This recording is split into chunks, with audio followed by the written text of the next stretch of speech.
Ховд аймгийн онцгой байдлын газрын аврах эрен хайх анги нь ангийн захирагч, бүлгийн дарга, жолооч, аврагч гэсэн нийт 14 хүний бүрэлдэхүүнтэй. Энэ хамт олон өнгөрсөн 2016 онд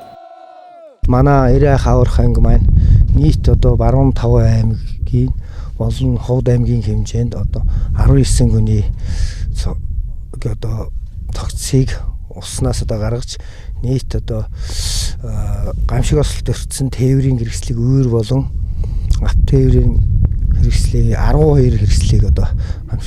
авраамгасан байгаа. Тус ангийн хамт олон өөрсдийн ур чадвараа дээшлүүлэхийн тулд жилдээ 2 ба түүнээс дээш удаагийн хээрийн дадлах сургуулилтыг хийдэг байна. 2017 оны анхны хээрийн дадлах сургуулиа 2014 онд байгуулсан сургалтын талбайдаа явууллаа. Энэ удаад уулархаг газрын хэсэгт газар хөдлөлтийн улмаас нурангинд дарагдсан иргэнийг аврах, эрен хайх, эмнэлгийн анхан шатны тусламж үзүүлэх, хүчтэй цасан шуурганы үед сураггүй алга болсон иргэн байж болох нуугдсан газар орныг самнах цагийн байдлыг үнэлж тогтоох, авто тээврийн осолд өртсөн иргэнийг аврах, эмнэлгийн анхан шатны тусламж үзүүлэх, хордсон газар орныг туулах зэрэг үе шаттай сургалт дадлагыг явууллаа. Ийм байдлаар дадлах сургуулилтыг тогтмол явуулснаар энэ хээрийн дадлага сургуулийг хэдий чинээ сайн чанартай хийн гамшиг осол болсон үед